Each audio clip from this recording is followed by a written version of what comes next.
Hello, awesome people. I hope you're having a great day today.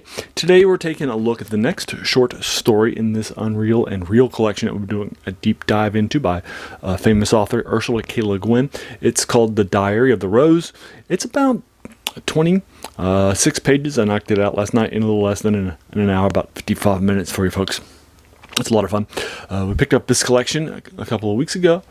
As part for picking up an epic Hugo Award-winning 8-page short story that was published before I was born in 1976. It's called The Ones Who Walk Away from Omelas, and I did a review of it. And then I said, well, while I've got it, let's go ahead and do a review and knock out some of these things by this heavily influential author in fantasy and science fiction. Anyway, so I started doing a deep dive into this collection. This short story, The Diary of the Rose, is the second science fiction short story. There were a few, one fantasy, and then a few that weren't anything. So let's knock out this one. This one I actually liked a lot. It's my second favorite short story in here after The Ones That Walk Away from Omelas. And I'm going to be giving this an 8 out of 10. I loved it a lot. So what's happening in this short story, and we'll find out in the first couple of pages of this 26-page long, is that our main point of view character is a recent addition to a futuristic society that has and she is a doctor, a recent graduate who's just been admitted, and she now has a couple of patients of herself at basically what is a futuristic insane asylum, if you will. It's and so forth. But they have a technology that's been created called the scope, which you can use to review somebody's dreams and what they're thinking about, and that is used as a diagnostic tool, and then they will be suggested various things. So that is the key science fiction development that changes this from the few things. She's just been assigned two patients for her own that are her first brand new patients. And one of those is psychotic, coming from the police, and there's no known issues that hit with him prior to this, and his file is sealed. So that is going to be the key character, and the other character in this as they get to know each other and so forth.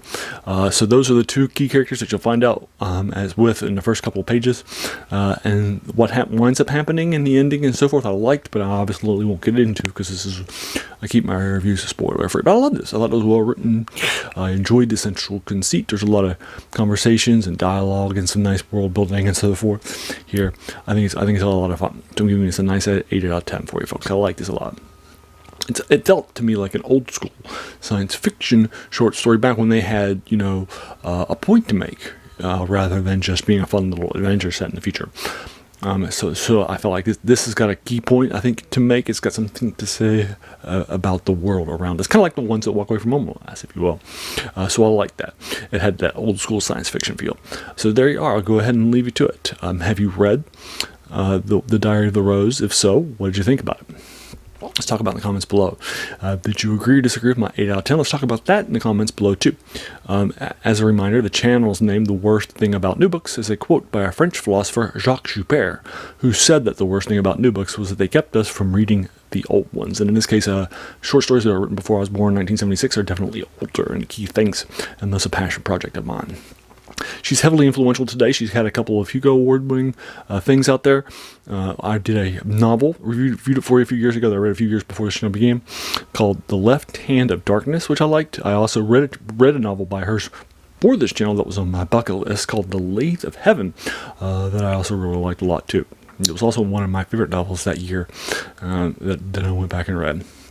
So I've also knocked that out too before doing The Ones That Walk Away from Omelas, and now knocking this out.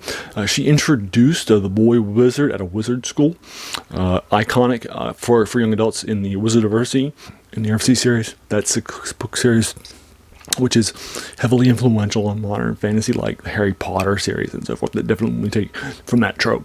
So there you are. I'll go ahead and leave you to it. If you enjoyed this video, why not hit that subscribe button, because there's going to be a lot more of these to follow. And then finally, I just want to thank you so much for taking some time out of your day and investing it and watching my video. We all have so many things that are happening in our lives, and we're pulled in so many different directions. So the fact that you spent this time with me is incredibly humbling, and I appreciate it.